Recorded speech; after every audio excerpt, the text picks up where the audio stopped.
Alright, ladies and gentlemen, I missed a couple of weeks, but it is time for the ARC Bathurst 250, just about a week and a half removed from Christmas time. But we still got one more race to do in the year 2023, and it is going to be a real challenge. I say it's the Bathurst 250, it's actually been shortened to the Bathurst 190, basically. Or something like that. Bathurst, like, 186. But Bathurst 190 has a bit more of a ring to it, anyway. The V8 Supercars finale will be the Bathurst some number of kilometers. But first, we have to qualify for it. And DIVEBOMB wasting no time. He's already halfway around the lap, just about. Mind you, this is just the out lap, but still.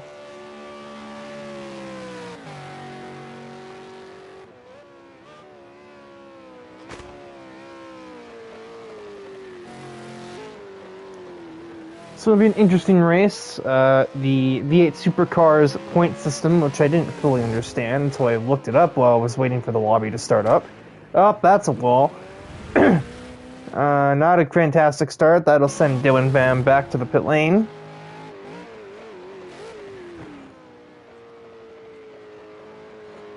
It's hard to really follow what Luis Ramirez's car is doing due to the latency, so we'll instead watch Francisco Alonso, who's currently approaching Forrest's elbow. I know some of the turn names here, not all of them, but I know a handful. Like, obviously I know the Chase, I know Skyline. I don't know the actual name, but I know there's, I just call it the downhill, or down the mountain. Forrest's Elbow, the Chase. I think it's turn 1 that's called Hell's Corner.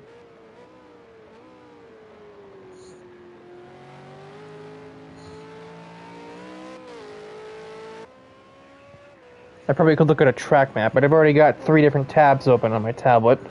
One for the standings, one for the real-life point system that we're borrowing, and a third one just because it's just there. And then I had a 4th one open briefly to make sure the stream was actually working. I should probably double-check that, as qualifying is officially underway. Francisco Alonso... yeah, there it is. There's the Discord nota for that. So everything is working mostly as planned up to this point. The first lap of the session is underway. Francisco Alonso making his way through turn 2.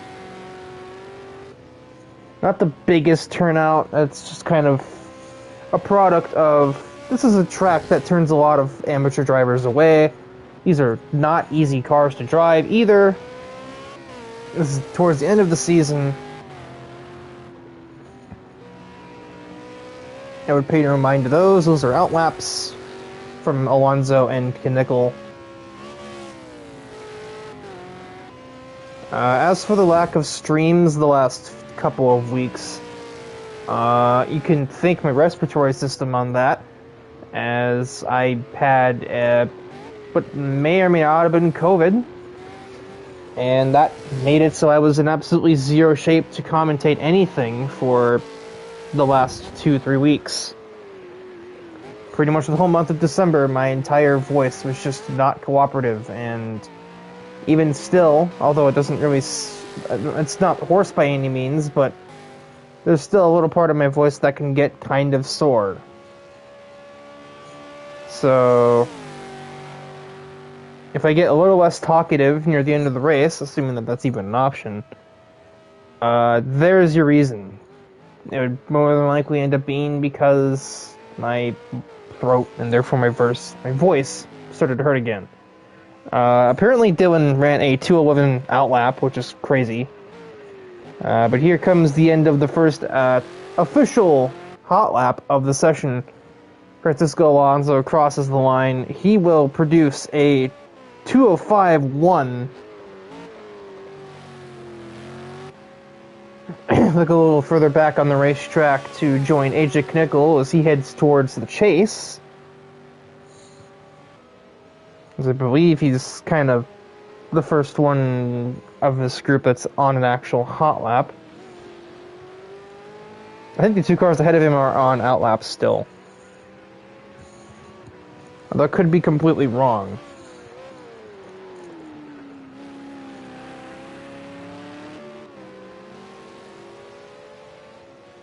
That was completely wrong. Fidel Fabian ran a 2:07.94. And AJ got his lap invalidated somewhere, so that is denied that lap, and Dylan Bam is gone. Is left the racetrack, and that is another denied lap. Luke Allen, that was, I think, was an out lap.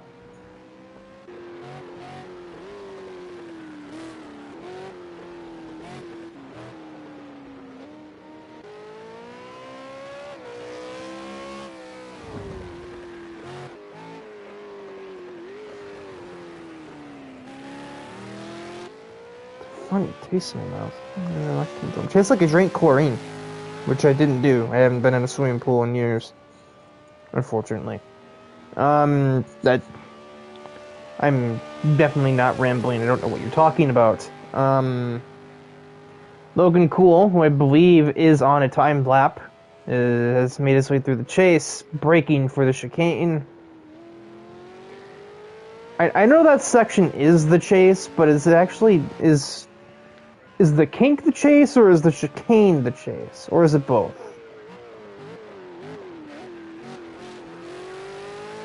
Final turn for Logan Cool. Let's see what he can manage to do here, or if this was also an outlap or not. Okay, they're probably a 2:22. Logan's not the fastest driver by any means, but I'm pretty sure he's still a little faster than that. So far, still only 2 completed laps clocked in. Luke Allen isn't too far from making one happen, as, what's the duo up here? Matthew Daly, this might be a timed lap, I really don't know.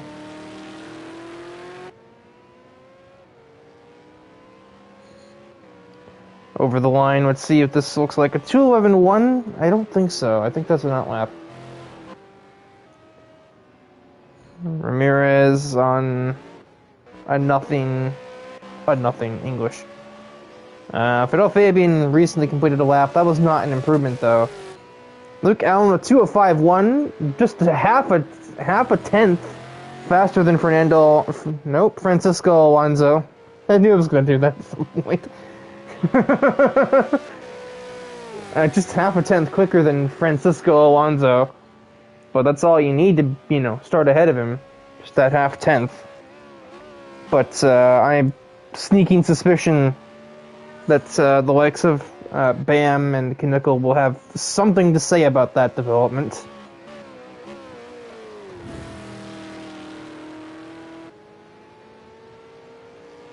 But we'll have to wait a bit to get the end result from that. They're going to have one shot to get a representative lap completed, which, confers not running off the track, which Dylan Bam was flirting with just there.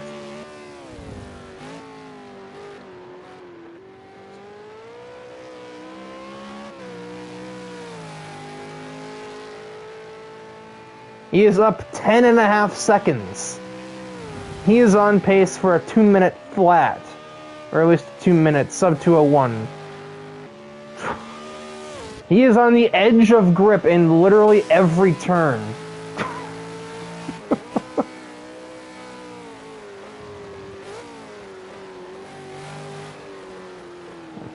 Full tilt down the hill.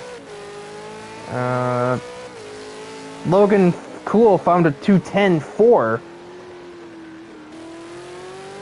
So while the slowest of the completed hot laps, having just the knowledge that you've set a lap is good. Oh my god, 11 seconds up. He might break into the 59s if he really gets a good final sector here.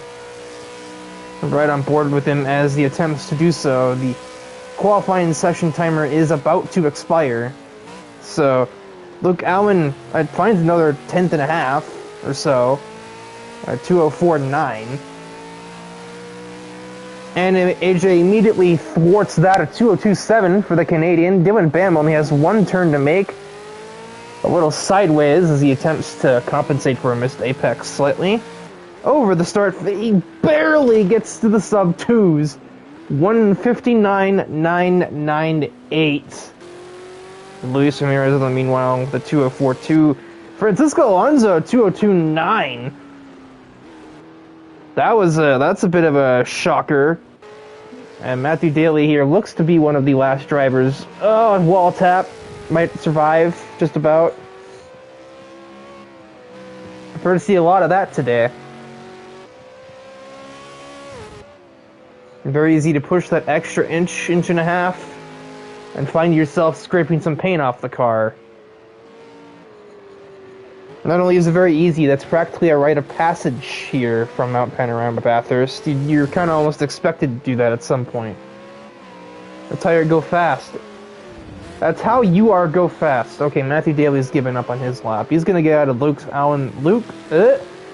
Allen's way, who seems to be on a lap himself. He must have gotten around with just a handful of seconds to go. He's up 4/10. He's going to need to find a lot more than that to get ahead of Luis Ramirez, though.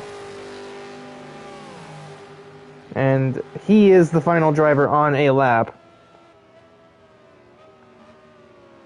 Fidel found a 2:06.4, or no, 2:06.6, I can't read.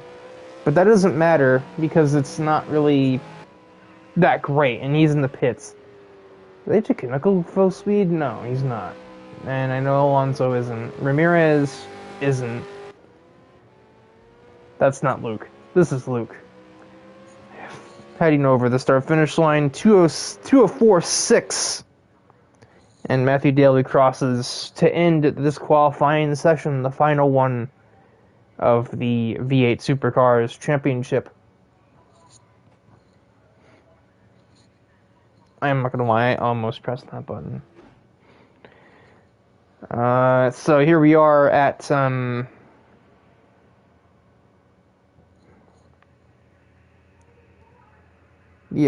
grid. I was distracted by having to scratch my head a lot.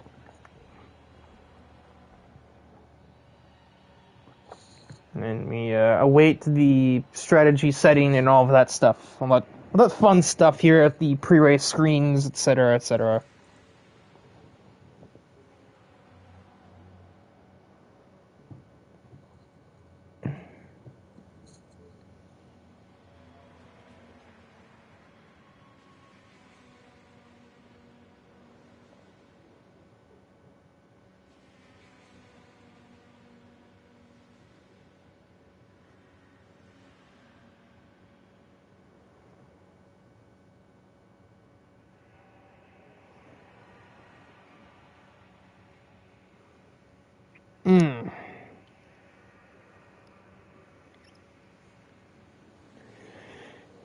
It's chilling here. It's like 15 degrees Fahrenheit outside, so I don't really know why I'm surprised.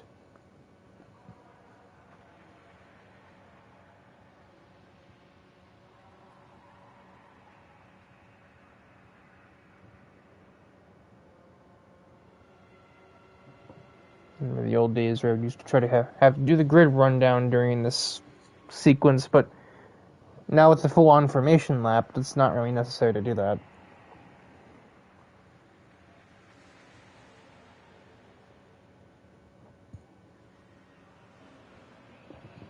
Anytime now, we'll get things officially underway.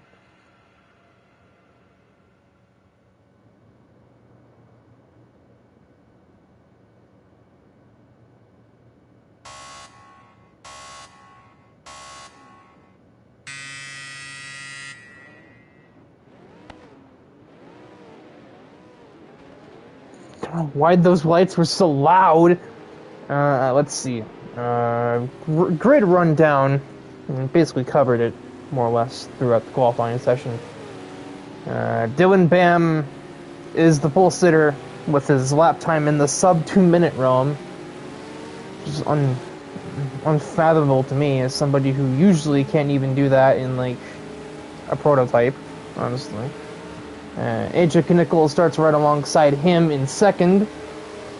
Francisco Alonso starts third with quite a shock qualifying performance. I hate to be that guy, I don't have to degrade him by any means, but he has not been a front-running driver, so qualifying third, especially at a track like this, which usually eats the inexperienced and the overconfident drivers just completely alive.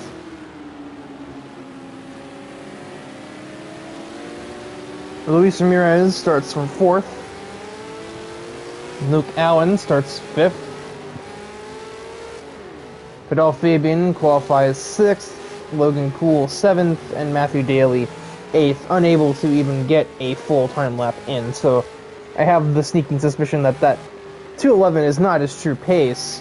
He just couldn't get a clean qualifying lap submitted to make it really worth his while.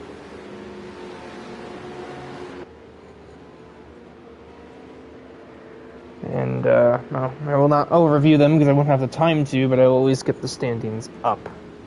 Never mind, I already have them. I already have them open. That was pointless. Okay,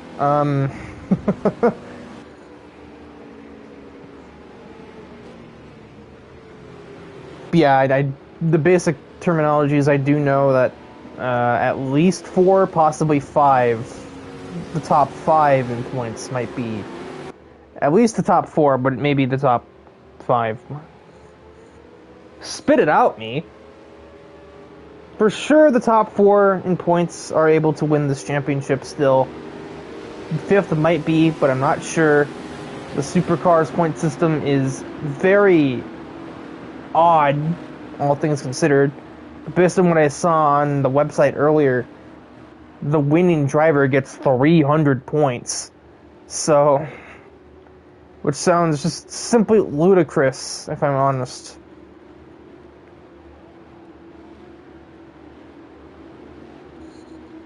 Oh, that's specifically the winner of the Bathurst 1000. The amount of points you get for a win is based on the length of the race. But here we head up towards the final turn, and it will be in Dylan Bam's hands to take us to the green flag and get the Bathurst 186 underway. And we are racing from Bathurst, from Mount Panorama, interchangeable. Bam clears Knickel into 1, and I see getting a little aggressive back there, and we've already got a huge wreck. AJ Knickel and Ramirez both in the sand trap, looking cool with the start of a lifetime. How did he get here to second place? What? Oh, this is absolute chaos heading towards 2. And everybody about keeps it clean through here. Never mind. In saying that, Fidel Fabian loses control on his own accord. Bam must have made a mistake or something a minute ago, because he lost a big chunk of his lead heading towards turn 4.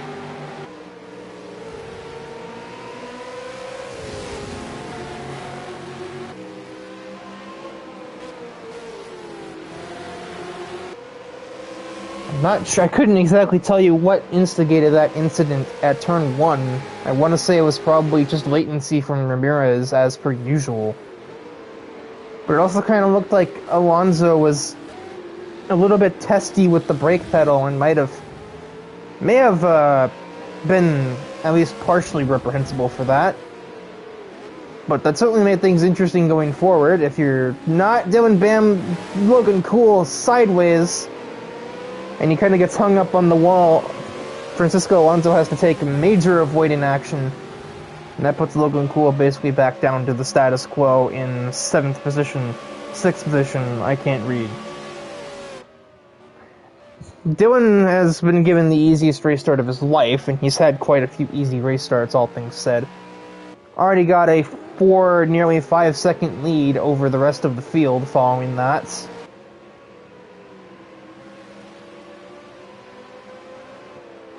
It's loading in the background. I saw that game. Luke Allen second, Matthew Daly third. The bottom two in qualifying, second, third. At the end of the first lap of the race. That is just incredulous, to say the least. Not at all where I expected either of these two cars to be right now. A train of three behind those three. That sounded dumb.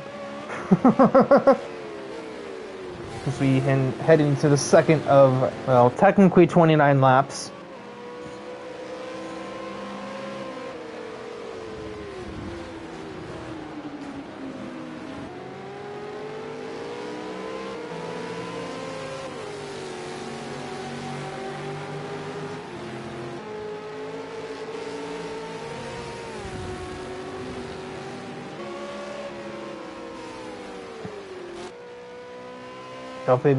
Clearly whatever happened to him lost him a lot of time. Or possibly he made a second mistake somewhere along the way.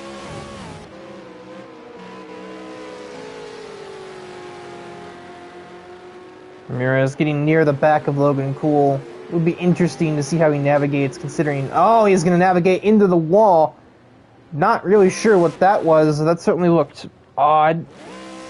Might have been latency, might have just been him spinning out on his own accord. It's kind of hard to tell from that angle without driver input telemetry.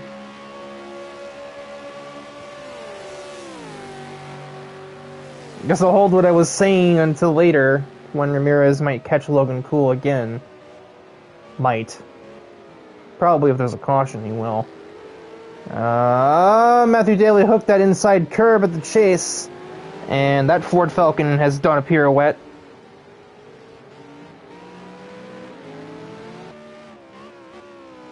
Which leaves Luke Allen completely alone now. Well, not completely, but pretty much alone, all things considered. Francisco Alonso is still trying to hang on to the back of AJ Knickel, but already just 2 laps in the books, and this field's already looking pretty spread out. Luis Ramirez is determined that is too much damage to his car, and he must retreat to the pit lane, which will set him back quite a ways, obviously in last. He was in last before he even reached the stall, much less at any other point.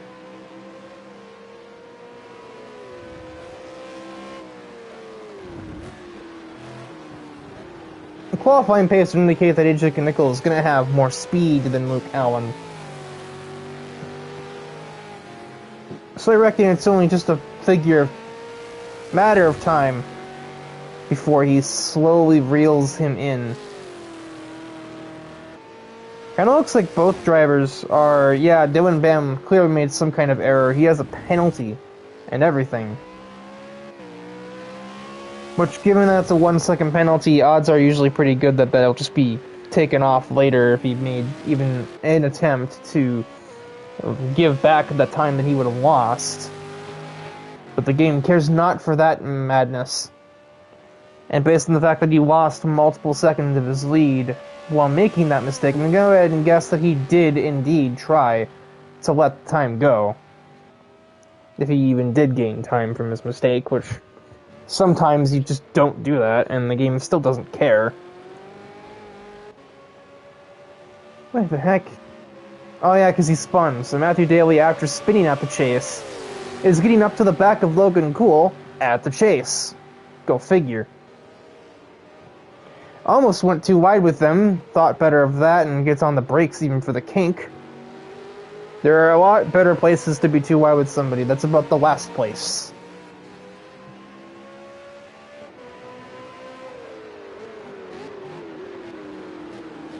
The lap time is quite evident that Dylan indeed made an error there. As minute as it was, it's still telling that, you know, the car's not completely hooked up for him. Whenever there's a little bit of weakness, you know, it can be exploited, or Dylan can just make another mistake later. He is known for making mistakes, as are most human beings. So...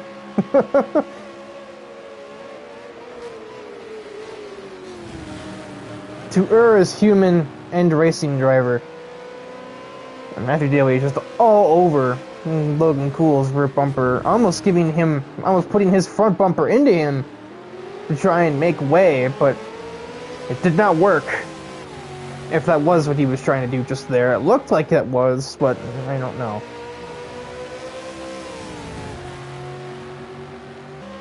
Alonso had better get to stepping, or he's going to be in the middle of a two... Oh, that's the exact opposite. Are we too wide? We are too wide. That skyline, yep, that's certainly the place I expected that to work. I'm surprised there was no crash. Just the nature of where we were trying to do that was just kind of insane to me. But, survived.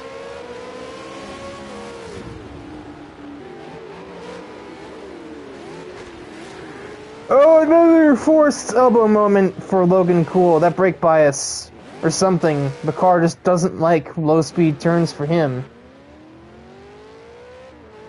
I want to consider the brake bias being moved forwards further. So that's kind of basically what that looked like in simplest concept, but it's hard to be sure.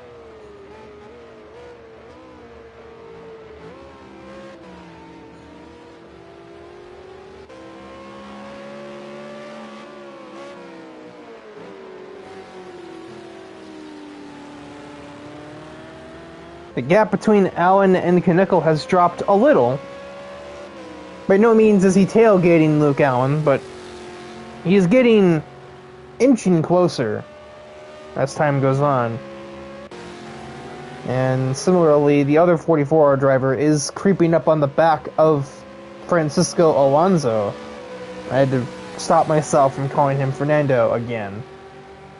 And it seems that this car might be damaged slightly. It is not getting anywhere on these straights. Not when compared to Matthew Daly's car. Might have been slipstream too, I suppose, or it could have just been a really good run out of turn 1 for Matthew, but it just kind of looked to me, the way that it was getting pulled, that it looked like it had just like aero damage that was lowering its speed and power output.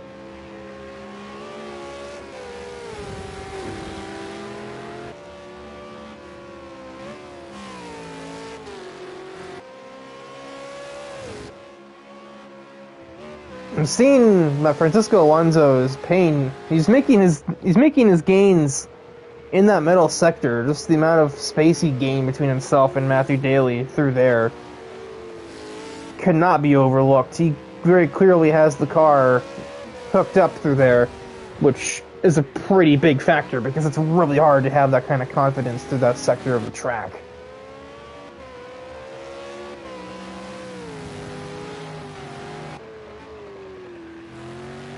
When Bam is starting to find the rhythm now. He's lighting the track just straight up on fire. A 203 flat there. He's getting even further away from Luke Allen, who his own pace is decreasing, and that's put AJ Knickel right on the tail of Luke Allen at this point.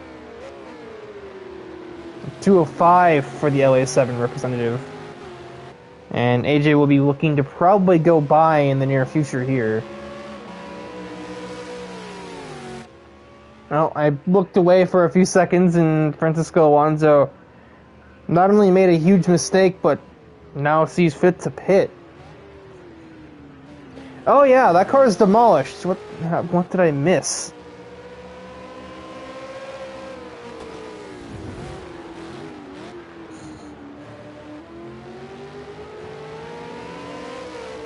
Yeah, that'll do it, I suppose. I'm not sure what that was, but it definitely did something.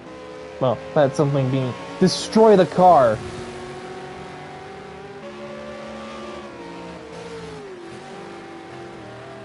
Oh, that's big contact for AJ Knickel. I don't think the suspension mechanic... Yes, the suspension components are going to be happy about that. Assuming that was actual contact and not just desync for the commentator. Which is not unheard of. I think it's happened before. Excuse me. It's not limiting AJ Knickel's ability to stay on the back of Luke Allen. if there is any damage. Luke is trying to break the toe up there, trying to keep AJ away.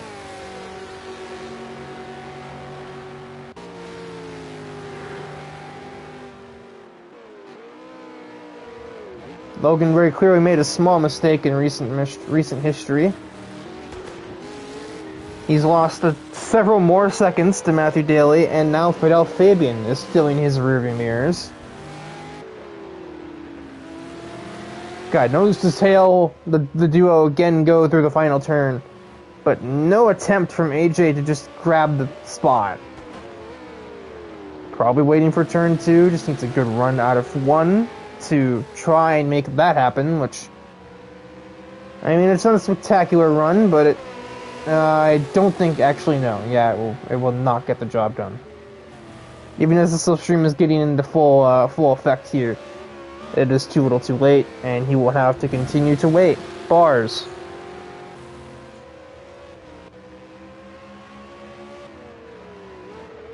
Logan decides that he doesn't feel like fighting for position, and he will head into the pit lane on lap 6. Surprisingly, he was not the first person to pit like he usually is. That's usually his thing, to be the first car to hit the pit lane, but today it was not so. Oh, another big wall slam from AJ, but the game seems to be having some kind of mercy on him here as he continues to hit the wall, but doesn't seem to be showing signs of much damage, so I'm a little puzzled, admittedly.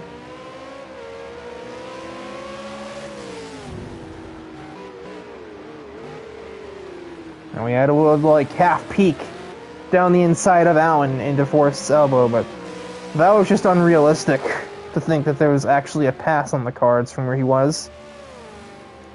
Probably just trying to scare Luke Allen more than anything else. Back towards the chase.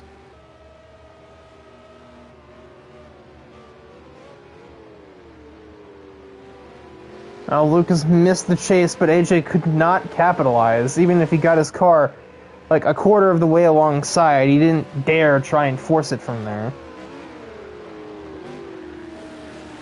And so for the third or fourth lap in a row, they run nose to tail on the exit of the final turn. But Luke Allen had a terrible exit, and AJ Knickel will just take that invitation. Will he try the outside? He'll try. Can it work? He got the better run off, but no, he didn't. Never mind. He almost did. He almost made that stick. Which is something that most people wouldn't even get close to. A lot of people wouldn't even try. Nothing doing in the 2, though, so he'll have to continue to wait. Again, I already said that line. That was disorienting to see across the camera.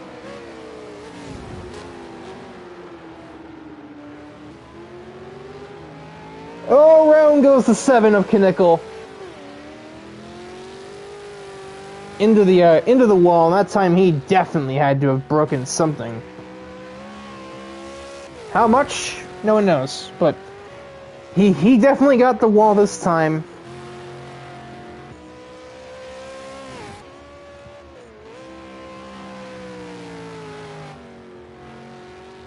His cornering ability seems affected too, whatever the case may be, based on the fact that he missed Skyline there at a cornering speed that I feel like he should have been fine at. Now this race is really spread out. That's another wall. Must be some suspension damage at play there. And his car clearly refused to respond to the commands it was receiving.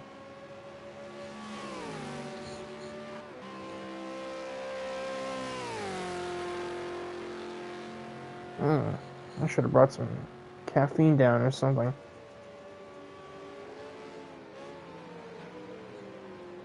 Waking up early is beginning to catch up to me a little.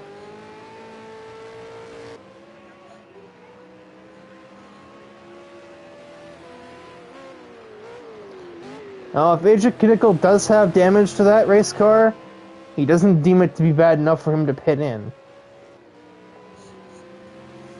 Which is more pointing towards the idea that he still somehow doesn't have much. I don't understand how his car wouldn't be beat to death by this point.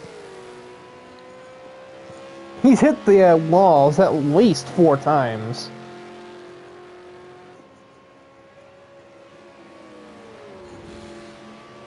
And it is definitely affecting... Yeah, he is down on top speed at the moment. I could just tell from the speed he reached at the braking point. 153 is pathetic compared to his teammate who hit 162. So, very obvious damage to the 7 machine.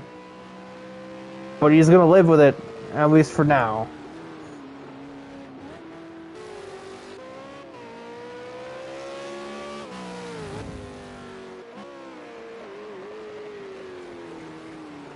DIVEBOMB with a massive safety net.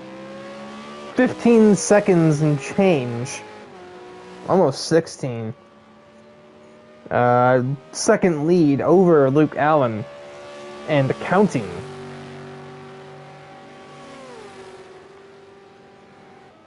He's on a different level at this exact moment, to say the least. Which, speaking of, it seems like this is about as good as time as I'll ever get to go over the standings, which might be a bit of a moot point if the race continues the way it is now. The current standings read with DIVEBOMB as the current points leader. And, you know, basic logic dictates if he's the points leader and he finishes here in first place, then he obviously wins the championship. There's just there's just no questioning that. 679 points. Second is his teammate, Luis Ramirez, you know, the guy running in last, with 592 points. Matthew Daly at 590 is directly behind Ramirez. Luke Allen is at 575, and AJ Knickel is at 536, and he is the first driver who is unable to win the championship, I do believe. Because although 300 points for a win, I don't think there are enough people in the race for DIVEBOMB to even possibly lose out on enough points. To AJ, anyway. But again, none of that really matters if DIVEBOMB just wins the race, forehead. You know, if he wins the race, he can't be overtaken in points. It's that simple.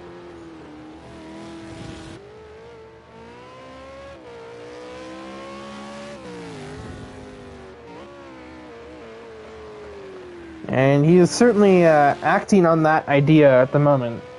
Lead now up to 17 seconds.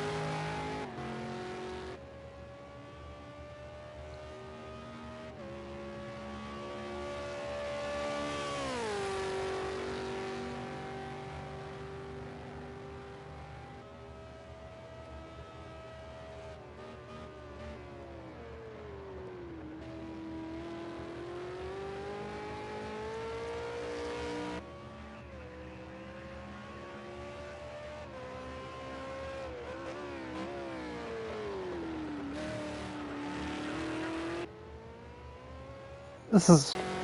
Oh, actually, if one of the 30 laps is a formation lap, that means this race is basically more like the Bathurst 182.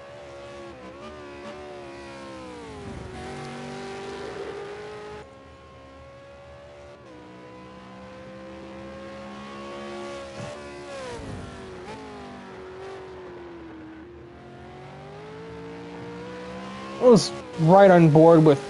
Well, anyway, just the master of his craft here. That's the wrong camera. There we go. Right on board with the 2-car of DIVEBOMB as he just goes to work, really.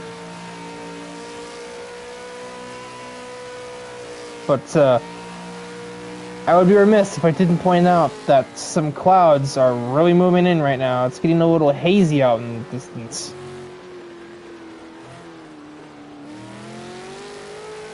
The weather radar hinted at some major weather implications later on in the race.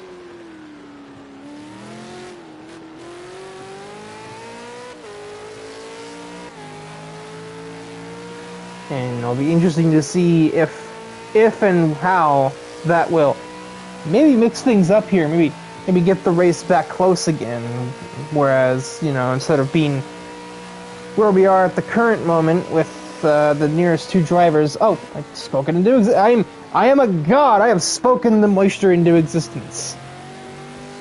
Dylan Bam has turned on his windshield wipers, which can only mean one thing: rainfall. However, it's not very visible. It's not super visible. I saw a couple of raindrops there, but it's not plainly obvious to the broadcasting camera just yet. But Dylan seems to know it's there. The size of this track, it also could just simply be that it's only raining at certain parts. It very easily could be raining at turn 2, but not be raining at the chase. Yet. Yeah, it is going to rain, and it is going to rain heavy. AJ Knickel is already in the pits. That's probably what it was. He probably knew the rain was soon, and he was just trying to live with this car damage until the rain started to fall, and he was going to be the first driver to get onto wet tires. Which is always risky, because you never know. You run the risk of being the first on those tires, going too soon, and just burning them suckers out.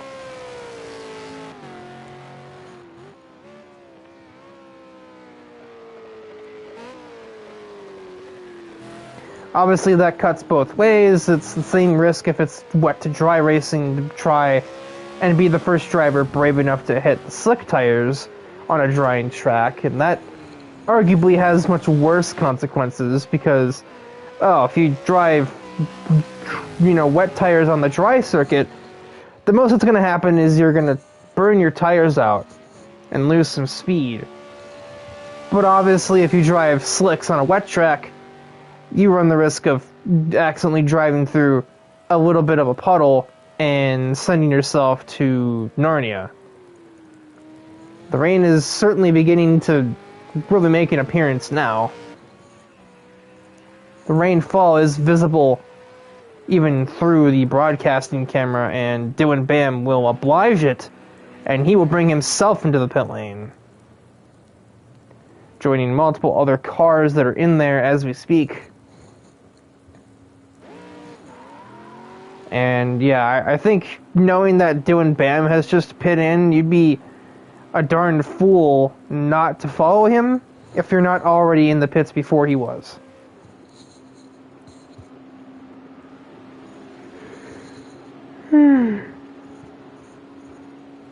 Excuse me. Not get to the mute button in time.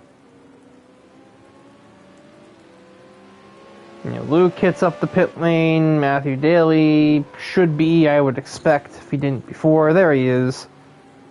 AJ Knickel, we already know, he was the first to do it. And we'll check in on him and see how he's getting along with his wet tires. The car's not super responsive by the looks of things, based on the way he just kind of skittered his way into the braking zone for Forrest's elbow, which, mind you, that's not even an unheard of thing to do in the dry, so I've done it before. Logan Cool has crashed because of it twice. There's no traction there because you're going down such a steep incline.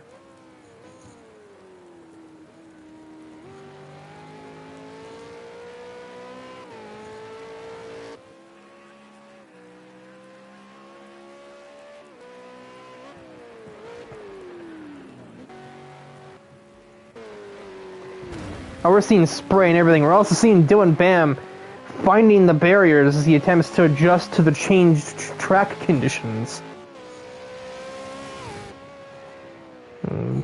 Remains to be seen if that's had any major implications to his car, or if that was just one of those slight inconveniences like we've seen a few of already in this race, where people have just hit a wall in a way that looked bad but actually did not have repercussions.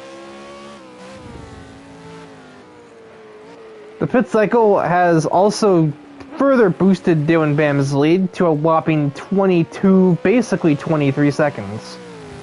And we are not even past the halfway mark. We're about to get there in a moment.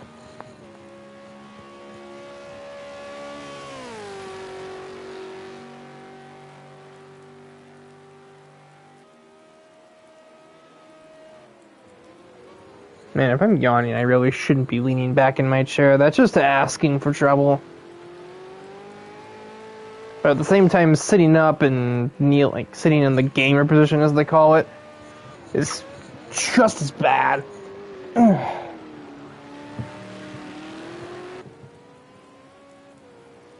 Logan Cool in the pits. He was, I think, probably the last car to do so.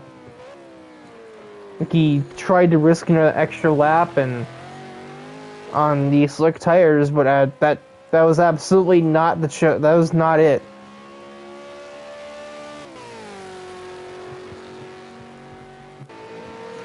Oh, we got a battle. Francisco Alonso versus Fidel Fabian. Alonso having had his major collision with the wall earlier, and he's now on the path towards a bit of a recovery, as much as he can recover, at least.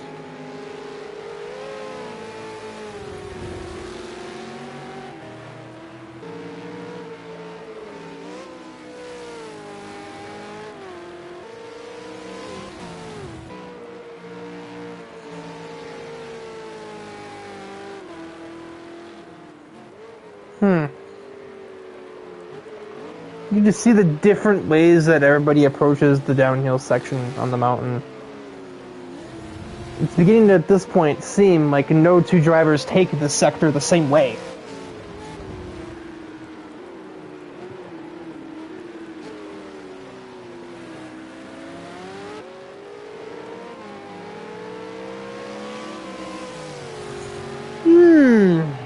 Pardon me, I really am slacking on the mute button here. Too wide heading up the hill in the general direction of the chase. This is going to be scary. It's wet. It is pouring on the track. Too wide in the chase seems like about the worst idea you two could have. And unsurprisingly, Fidel Fabian finds himself running out of cornering grip. But Francisco Alonso finds himself running out of braking force. So he goes even further off the track. He spins. Should have just tried it somewhere else.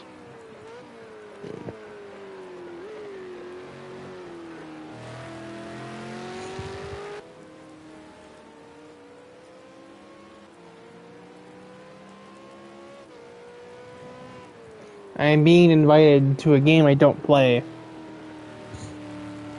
Such is what happens basically every Monday.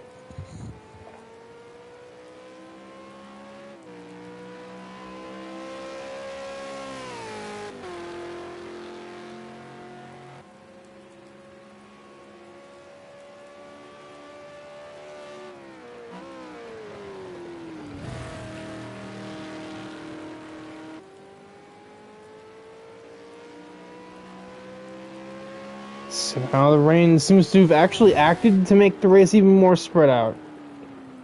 24 seconds between our race leader and the P2, and P2. I almost thought I said the leader twice.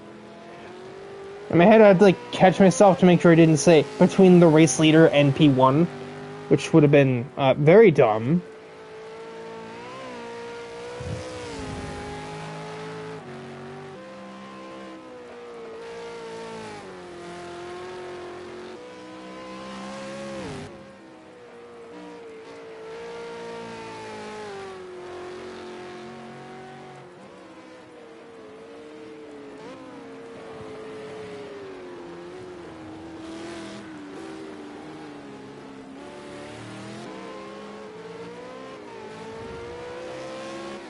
Blue flag displayed, presumably for Logan Cool, since Ramirez is nowhere near here on the track. Luckily for Logan, he's found probably the easiest place to not be in somebody's way on this whole circuit. Just about, or if not the easiest, certainly up there.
Allen's still not past Logan Cool for those blue flags yet.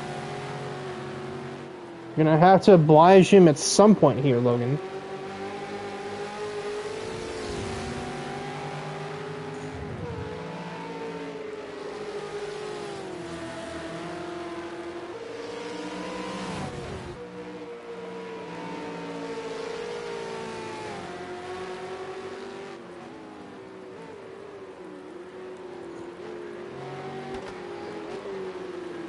Okay, at this point, he's verging on getting penalized for ignoring them. The rule is 2 sectors, I believe, and Logan has sat in front of Luke Allen for longer than that. Luke Allen, where am I? Dylan Bam. It's losing him some noticeable time as well. The lead is down to 16 seconds, and it was well over 20 earlier on. Finally, Dylan Bam is released from the back of Logan Cool, but not before losing possibly up to 6 seconds of time.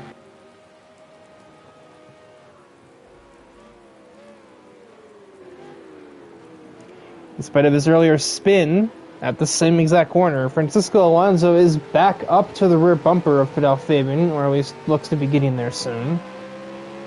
And this, the only battle on the racetrack, and they're both catching somebody up there. Oh, that's Dylan Bam, which implies to me that I was also wrong on what blue car I was looking at.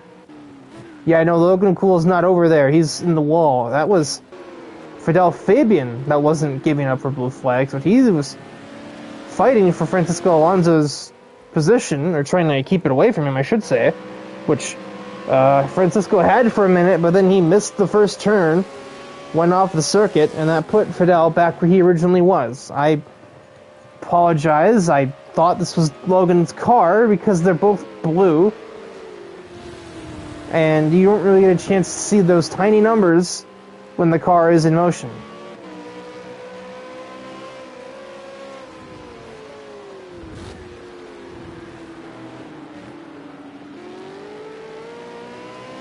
And as you can see, the rain is absolutely downpouring now.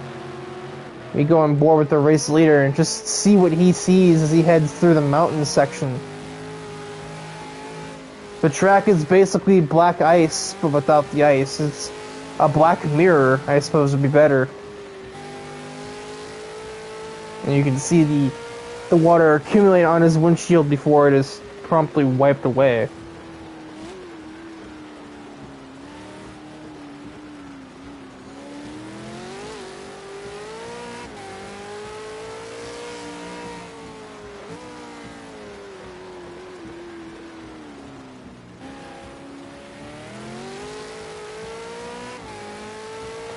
Somehow Cockpit View doesn't really do the conditions on the track justice. When you go back out of there and you can literally see the rain moving sideways on the screen. Such is the extent of this rain. Looking back at the radar, we might be in for a literal thunderstorm later on in the event. I mean, it can't be too much later. We're kind of getting a little ways into the race now. Getting near the 2/3 distance mark. Dylan is not handling these conditions quite as well. Luke Allen is gaining considerable time as the race continues in these conditions. And meanwhile, Fidel Fabian finds himself off the track as he was battling with Alonso, but not anymore.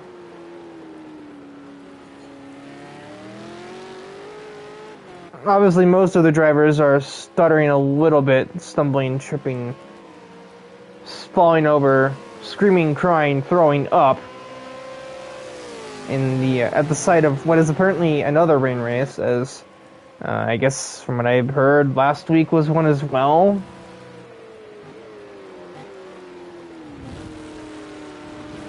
Might have been the same storm cell or something.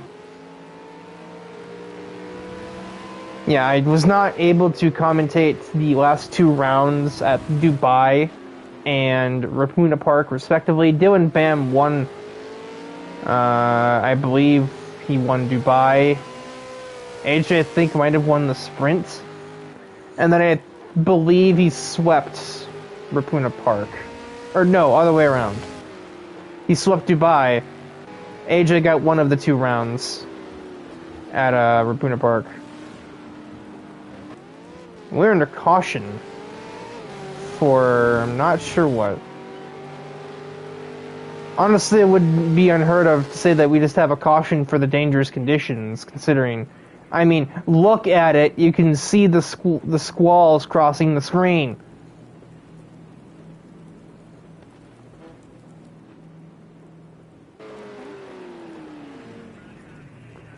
And that's a lethal puddle. Around goes Logan Cool, even under yellow. There's just nothing he could have done to stop that either. The conditions are positively brutal, and I'm still not fully aware of what has summoned this yellow flag. If there might have been just some kind of debris on the track, maybe somebody's car absolutely got rocked by these puddles. Everybody's car looks a little bit banged up at the moment, so it's really hard to give a definitive answer. Or, like, I joked, but it could literally just be everybody saying in the race chat, let's have a safety car because this rain is getting absolutely stupid. Sit on board and just see what a driver sees here in these conditions, even at a mere 37 miles per hour. The rain is just pelting these cars and everything else around.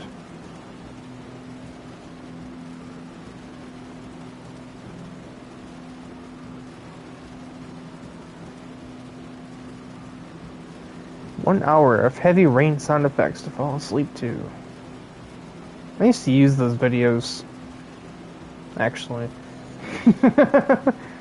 Like heavy rain or thunder. Basically nature ASMR to help people fall asleep.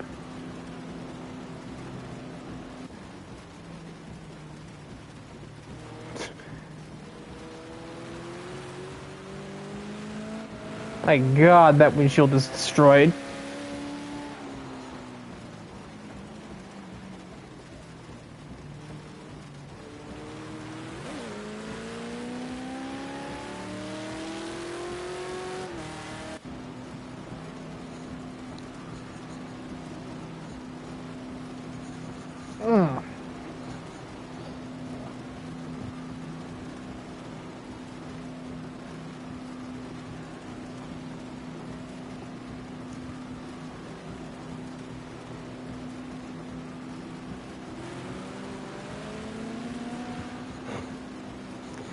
Quickly check the Discord, see if I can get some kind of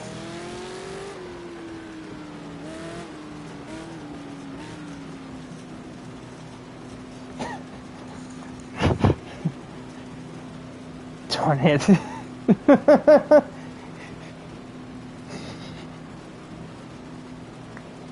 I'm laughing at something in another messenger chat that I just read.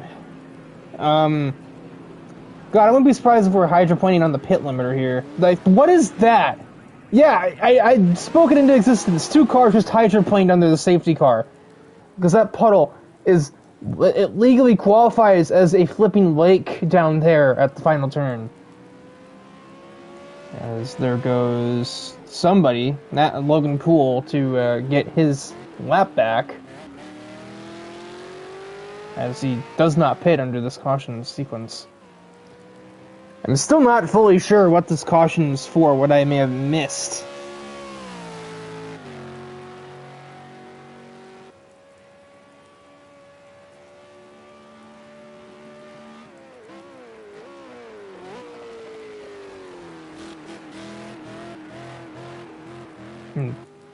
Ah, my nose itches.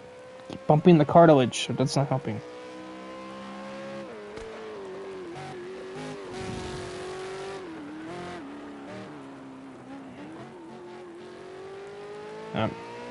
The cat's being annoying upstairs, or something to that extent.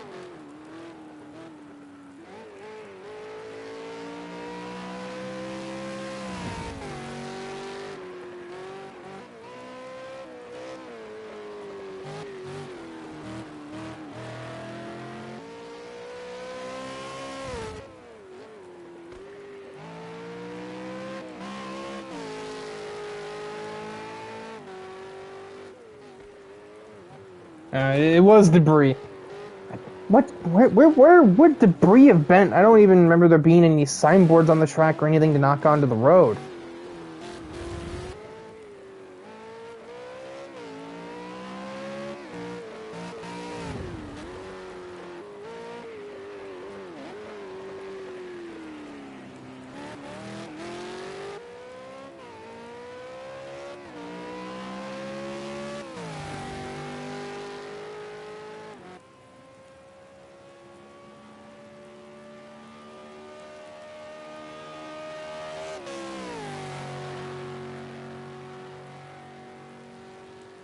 Kind of having to process like information I'm reading in a Discord server at the same time. I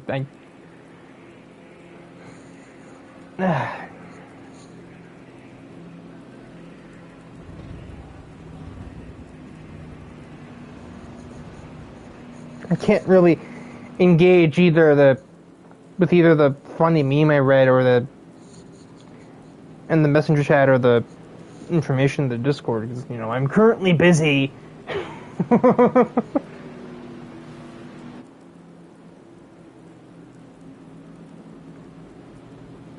So now Logan hits the pit lane, and based on what I'm seeing, I don't think we're going to be waiting for him, and I don't think he'll get around in time.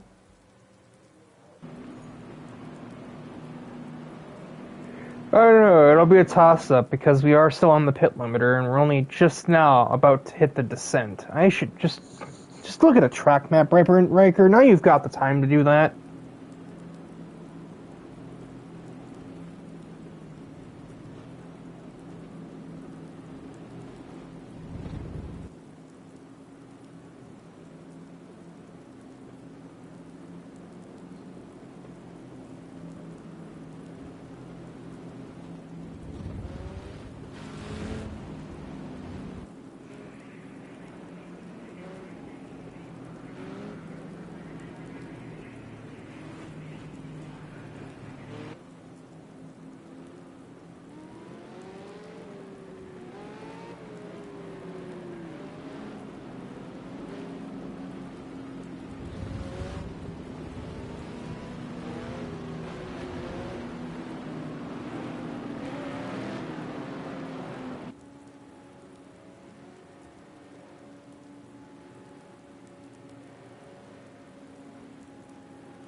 I was like, I looked away for like 3 minutes and we made it through like 5 turns.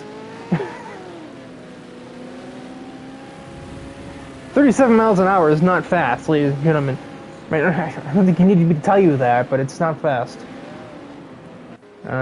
We still might yet get the other 2 cars to arrive in time. And they'll all be on the lead lap, so...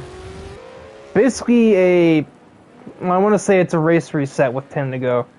No, because we weren't in the middle of an Australian monsoon 20 laps ago. Like we are currently. I think the rain's only up a little bit. It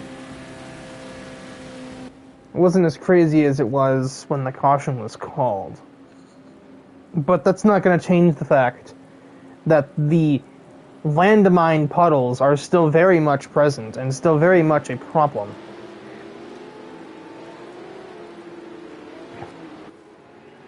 But, in spite of that, we are about to go green.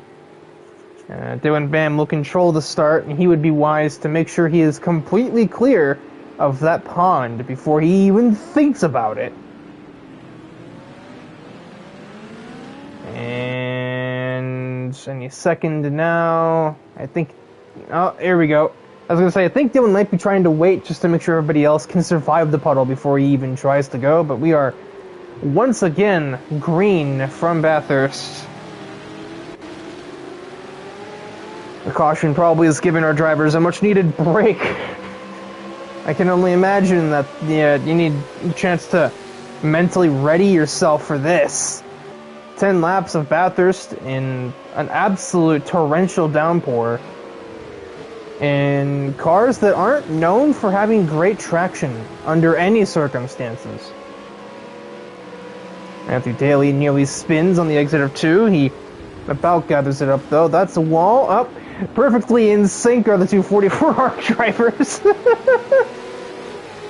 Do that again. You couldn't do that again if you tried, boys. Literally in sync wall taps at turn 3.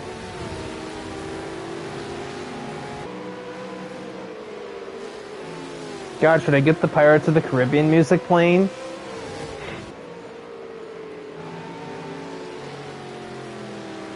Now sail the 7 seas in the seaworthy vessel known as the Ford Falcon XB via Supercar. Oh, concertina effect. Luke is really not taking any risks down the hill here.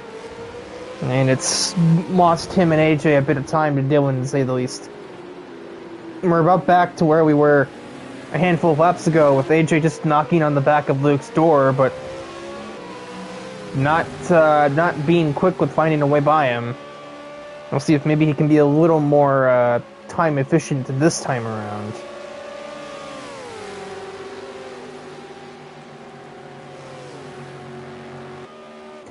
Oh, he's gonna go for it. Too wide into the chase. Luke Allen gives him a wide berth, and they get it stopped. No, they don't. Luke. Never mind, not Luke. Luke made it. AJ did not. And as I say, that was a little much. He lets off to let the time go, which means he will be back behind Allen as we begin lap 22. Mind the lake. Luis Ramirez did not mind the lake, and around he goes. Seriously, that is just evil. Like, how? Alonso and Logan Cool managed to survive. Here comes Fidel Fabian. Known rally aficionado, he should know how to control the car through here. Yeah. Oh, we're gonna go too wide again. Heading up towards turn 2. Knickel versus Allen once more. But being forced the long way around in these conditions, not the best deal. AJ's still making something of it, though. He's still alongside, and now he has the correct line, the inside line. Luke's not quitting, though. Can he try and sneak around the outside? He will. They're still not done. And he's going to have the inside again. Too wide through here? That's a terrifying thought. And Luke survives and maintains second place. AJ still unable to crack that LA7 driver's defense, and his teammates there. It's thunderstorming now. We got lightning flashes. The world is ending as we know it. That's not syntax. AJ's traction is also ending. Oh, around goes Matthew Daly right in front of his teammate. That's a hefty whack. Right into the outside wall there. He was ahead of his teammate for all of about 3 seconds. And then his car just said, nah, we're done here. See you later. Barely maintaining control at the bottom of the hill. No, that's not the bottom of the hill, but at the hairpin. The caution period has given Dylan, I think, possibly a chance to refocus. He was slower than Luke towards the end of the previous green run, but now he's back on top of things. He's pulled a 4-second lead, almost 5, basically 5 over Luke Allen. And that will probably only continue to extend as these two continue to jostle for second place. Mind the lake. Oh, about kept it straight. I think that's got to be our short here, future Luke Allen. Mind the lake. Mind the lake. You did not mind the lake. What? You need a what floor sign there. Mind the lake. That is insane. If not that, then you could also probably use the synchronized wall banging from the 244R cars right off the restart.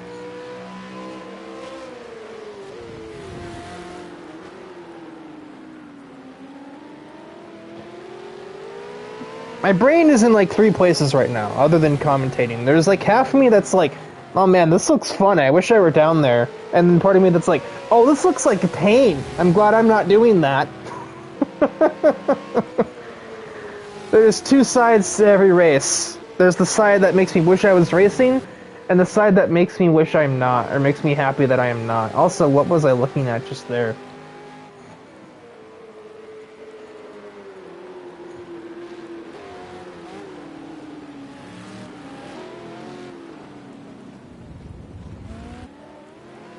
Oh, that was a cutaway. Look out, when it's finally Seed has finally lost his position. I don't know how he got that spun back around so quickly, honestly. Now you have to contend with Luis for 3rd place. AJ is finally unchained. He's able to try what he can to get after Dylan Bam, but that is quite a deficit to make up. Although him missing the turn like that, that'll certainly help. Oh, I just spoke it out of existence. That lead is gone now. If AJ gets it stopped, he does get it stopped. Yeah, no, that deficit that I was just talking about. Yeah, Dylan doesn't have that anymore. Mind the lake?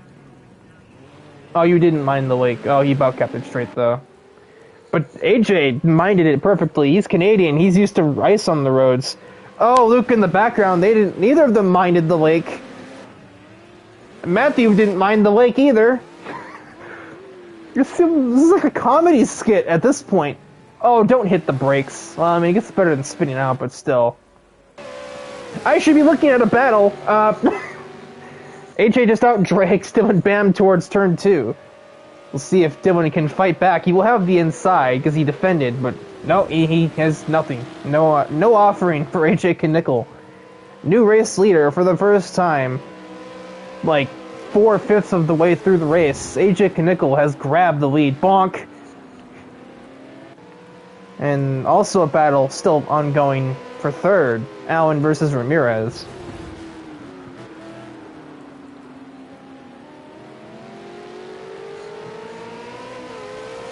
Another lightning flashes.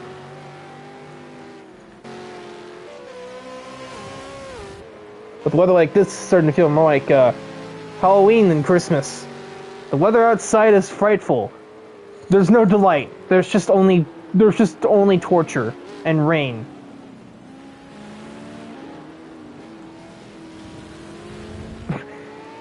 Joy and pain, sunshine, and lots of rain.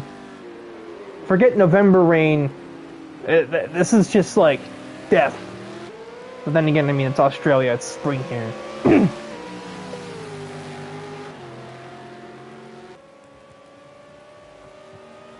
Well, Luke spun again, or something of that matter, because he has now lost 3rd and 4th. Matthew Daly is now 4th. But looking back at the battle for the lead, Dylan, he lost the lead, but he hasn't lost the back of AJ's car. Still all to play for. Missed apex from Knickel. Let's see if Dylan can do something with that.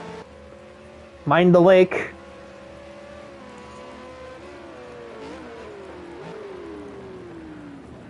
Wet floor. And Dylan didn't mind the lake. He gets a half spin, but that's enough to lose sight of AJ Knickel, the Canadian driving off. Ramirez did that. He just kind of lagged over the water instead of driving through it. Oh, I see. Yeah, it's not accumulating off the racing surface. If you can kind of hook your outside tires on that curb, you don't hit the water so much. That's what that's what Matthew just did there. He hooked the inside curb with his inside tires. That's kind of like corner cutting, but probably letting off and just dealing with that might be the better idea than risking, hydroplaning and dying. Dramatic, but you get the idea. Luckily, this is a slow-speed turn, so even if you do hydroplane, you spin out at a grand total of like 30 miles an hour. Like that. Like there's no momentum there. There's nothing here. That you just kind of awkwardly stumble and fall over. you don't really dramatically send yourself flying off the circuit like you would if there was a puddle, like, say, at that corner there that when Bam just navigated. I think that's called Skyline Raker. Bam has the pace advantage, though. He's reeling AJ back in after that hydroplane moment. As we have just over 5 laps to go from the Arc Bathurst 182, more or less.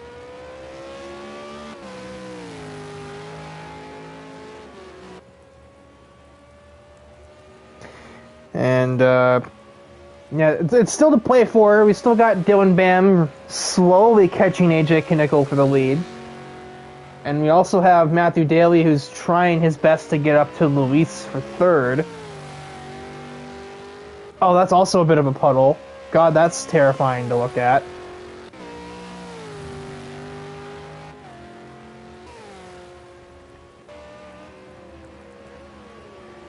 We'll see if AJ can navigate the lake again.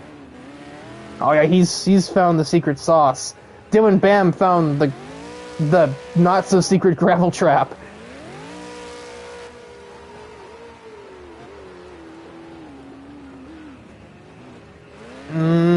About made it. Yeah, that's the goal. You got to hook that curb. The curb has more grip right now. As backwards as that sounds. Oh, that's a miss. Off into the gravel at turn 1 goes Ramirez, and here comes Matthew Daly. He can gain some of that time back from that mistake from Ramirez. And he can pretty plainly see that car now. You know, it used to be a rule that if somebody noticed your headlights were missing in either rain or nighttime racing conditions, you had to pit to fix it. I don't know if it's just that nobody's noticed or if that's just not a rule anymore. But Ramirez might be an infringement here. Might be committing an infringement here. You are an infringement. You are against the rules.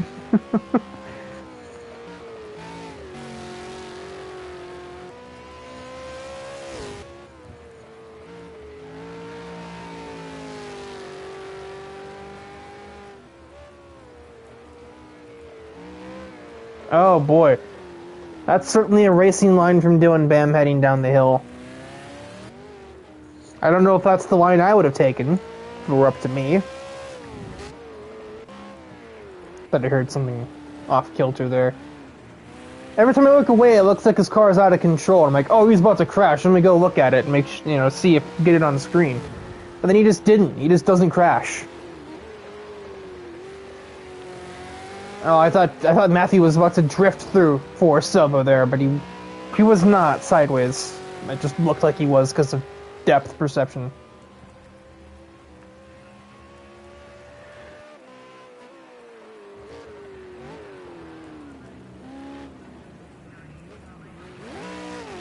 I just about got it.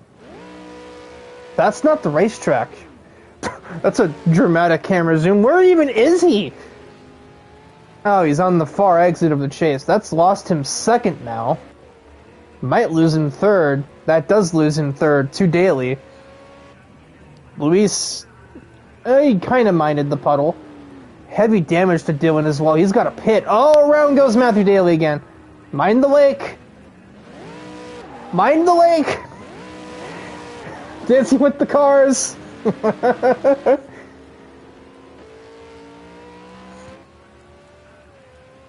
This is great.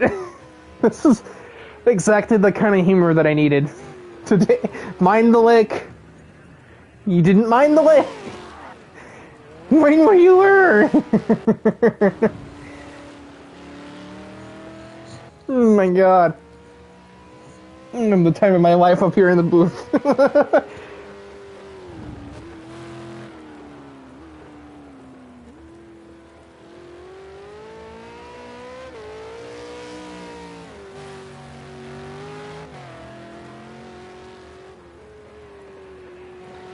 Understeer.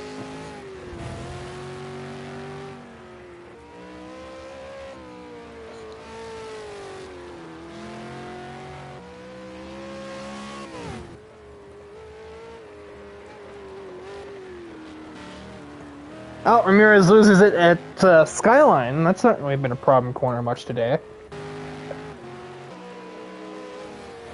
I mean, how'd you get back to third? What did I miss? What did Matthew do? How did this happen? I could not foresee this thing happening to you. What's with the music references today? Oh, hydroplaning. I didn't see a puddle there, but I could just tell with what his car was doing that it was hydroplaning for something. Probably water, but a safe guess. That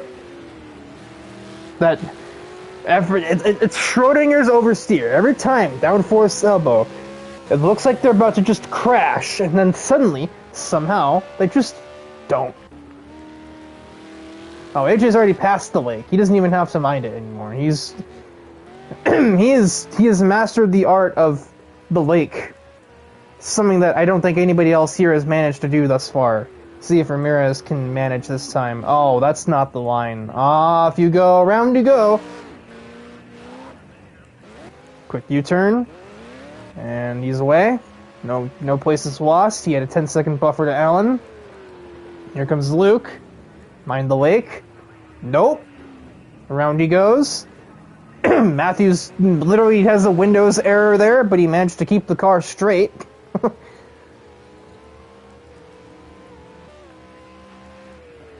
Mind the lake? Oh, that's too late. Oh, he's just gonna go around. No, he's gonna go all the way off and right out to the outside retaining wall.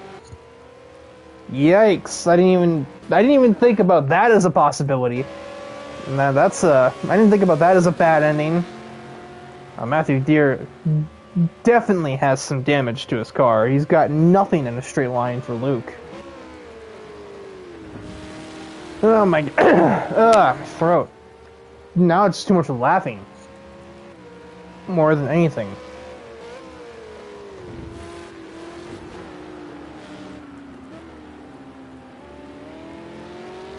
I know it's if I were like an actual racing commentator, it's not professional to just burst into laughter every time somebody messes up the puddle. Oh, that's a wall tap. Every time somebody hydroplanes and loops it there, it's not really professional to laugh at that, but also, like, they haven't learned. And it's just funny to me that there's just that massive puddle there that everybody's just getting caught in. Oh, that's not a puddle, that's just a skill issue. God darn it, Riker. Professional. I don't think that word means anything to me at this point. It's hard to be professional when I'm laughing this much.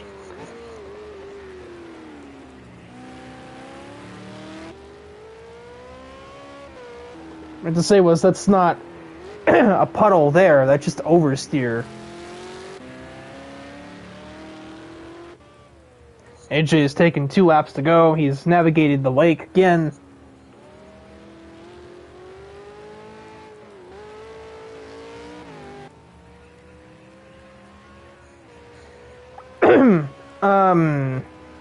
I don't know if we still have like merch stores and whatnot. Can we get like a Mind the Lake t-shirt?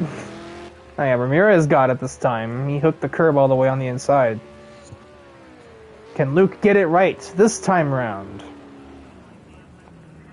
No, but it's only a half spin. And Matthew Daly had a much bigger spin at the chase, so it's all good for Luke Allen's case. A lap and a half to go. Bump for AJ Knickel here.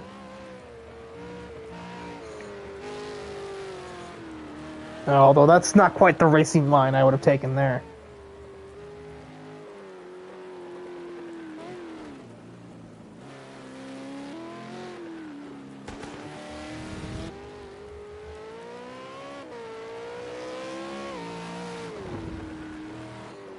Oh, my neck just cracked. Ow. My neck, my back, the massive puddle on the racetrack. What?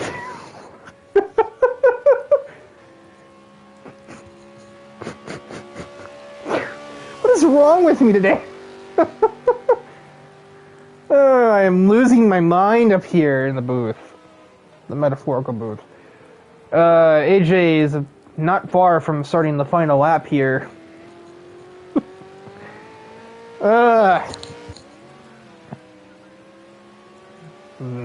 Mind the lake.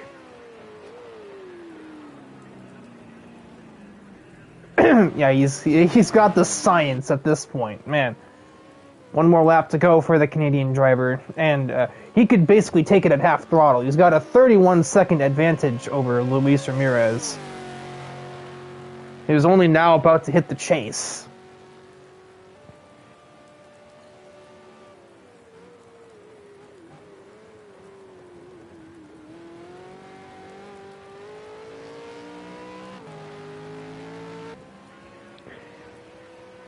Mind the lake. That's a little late on the brakes by the looks of it. No, he got it to rotate. Yeah. No, he hooked that curb. That's the goal. You just got to hook that curb, and it doesn't matter, because the puddles just stop there, I guess. See if Alan can do that. That looked late. No, he got it. Never mind. My depth perception. No, he's fine.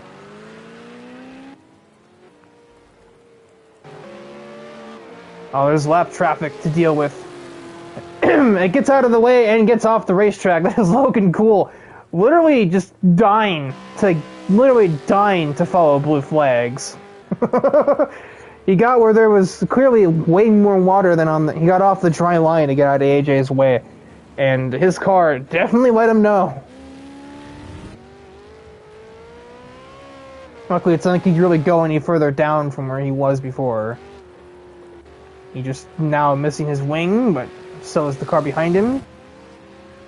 It's been a race to forget for Dylan Bam. He led the first, like, 2/3 of the race, but now he's just not even bothering.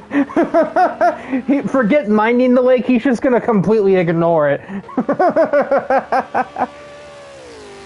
Forget that, says Dylan Bam. One more run through the hallowed chase for race leader AJ Knickel. And then it's just him versus the giant lake once more.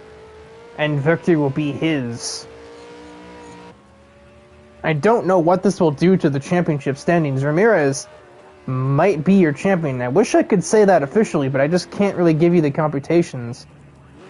Oh, the lake has one last lap, but AJ Knickel, he probably doesn't care. He will cross the start-finish line. Victory at the Bathurst 182 for AJ Knickel. Oh my god. What an experience. And here comes Luis Ramirez down the chase himself. Some 30 or so seconds later, a bit sideways even out of the chase. He's not even at the lake yet. There it is. Obviously hasn't gone anywhere. And he'll follow a lapped car through it in the form of Logan Cool. And they both do mind the lake. And they crawl over the start-finish line. Ramirez taking P2 here from the Bathurst 182. And here comes Luke Allen through the lake one more time. And around he goes. But he's fine, really. He's got 20 or so seconds to Matthew Daly, whilst the rest of the field makes their way through the final sector of the track. I will bring our podium finishers. That's the wrong tab. I will bring our podium finishers in. Where is the broadcaster party? That's the moderator party. There it is.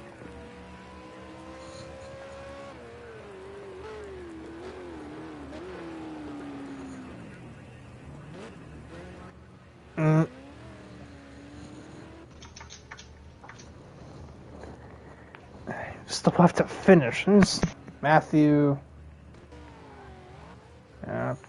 Dylan's having a bit of an adventure. Francisco Alonso 5th. Well, okay. Is he stuck? Now's not the time for donuts. Oh, the time is over. Doesn't matter. Alright, well, that will eventually do it for the Bathurst 182, basically.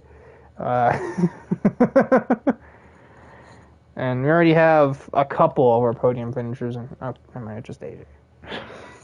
The others were here already. An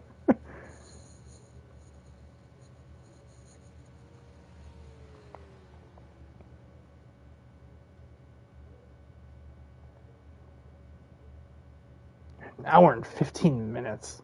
Word.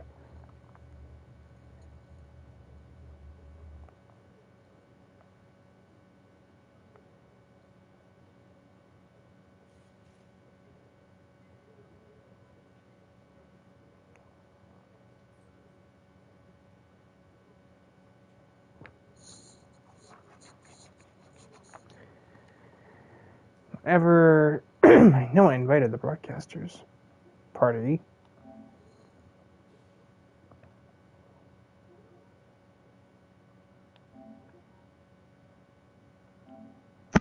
Luke said he's not doing the interview. And there's still Luis, and he's always eager to get interviewed, so.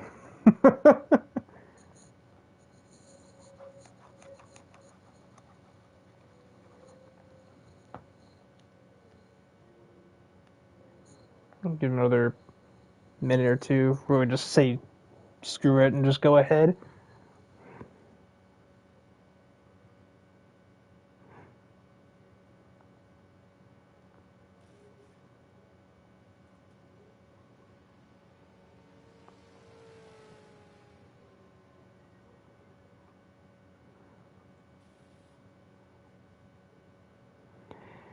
Okay, yes, to restart his whole console to get in the party. That's certainly a new one. So I guess I'll leave the party open. Yeah, I assume he'll get here before we're done with the interview. But I'm not going to sit here and wait for another 3 minutes in dead silence. So, yeah, I guess the most important interview are starting with the race winner, because it doesn't sound right, but AJ Knickel, who wrestled it out of Dylan's hands in the torrential conditions here in Bathurst. Obviously everybody knew that it was going to rain before the race had even begun. Were you adjusting your setup ahead of time, or was it just a case of just the rough start made it difficult? This is exactly the same setup as last week. I just got pummeled in turn 1, so I didn't have a chance to show it until later. I mean, when you're familiar with a car and then you get hit in turn 1 and the car completely changes every characteristic, it's hard for the first stint of the race, but got lucky that that caution came out, which obviously I was involved in, but lucky it actually got called, so caught it well, and then had to fight my way through the pack, and luckily it seemed like no one ahead of me could keep it on the track but me, so I'm content with that. I feel like that went well. Yeah, I was kind of getting a little manic in the broadcast. Just the amount of times I probably said lake in the final run of the race, probably a record. Mind the lake was basically just the test of skill that I kept making the joke about every time I watched somebody hit that big puddle at the last There's turn. a river in the final corner. It was so hard to do. I figured it out I spun at the end trying to do something, but aside from those I guess the last lap was a half spin, but I was just kind of showboating at that point. But it was 6 to go. I looped it there.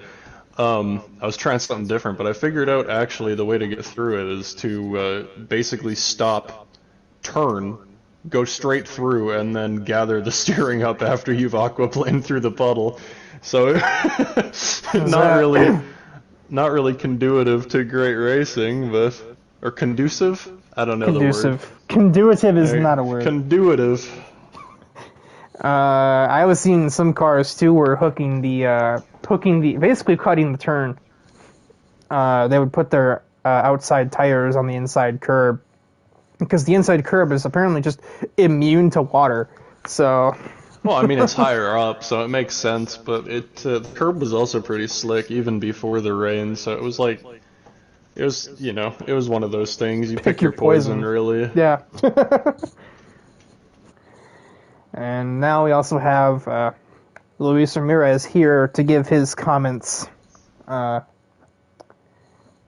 I believe you were involved in that same incident in Turn 1 that AJ was collected in. I think? Or, I know you were next to it, so at the very least, you know, what did it look like on your end? Was that actually... Oh. Never mind, network error. Yeah, nice. Well. Excellent. I suppose we've ended the season. Yeah, I suppose that'll do it. Grab a replay. And once we get through the holiday season and all that stuff, we'll be back with, well, my forte GT3. when it comes... Yeah, GT3, my forte when it comes to broadcasting, because I tend to be a better commentator when the cars aren't spec, because then I can at least fill the void by mentioning the differences in each car's handling, but that has not been a thing I've been able to do for the last 2. That's fair. Um, Well, anyway, that was fun. I enjoyed that. Oh, Luis is back. Oh, he's back. We'll see if he can stay this time and try to be quick about it. Yeah, that was. I noticed because it didn't make anything else mess up with me or AJ. I believe you were also there to see the incident at Turn 1 if you weren't involved in it. What was that on your end? Did it even involve you, or were you just next to it, or was that like a latency thing that happened there? I jumped, got a pretty good jump on the start, and I was able to get ahead of the yellow car, and then he just decides to brake, lay us out on the inside line, and take us out completely for no reason. So that was nice from him, but yeah. Yeah, I was like, okay, I know that Luis is there, but it also didn't seem like you were going into that corner that way. But the camera kind of off-screened Alonso there, so I couldn't tell if he made contact. That's why I was like, you know, seeking your, what's the word? You know, looking for your commentary on it. Commentary on it, maybe some people should probably race a little more smart in lap 1, because that's not his first time either. Just say that. Yeah. Just to me, because I wasn't around for the last 2. Thanks, COVID. But, yeah, with that, I think...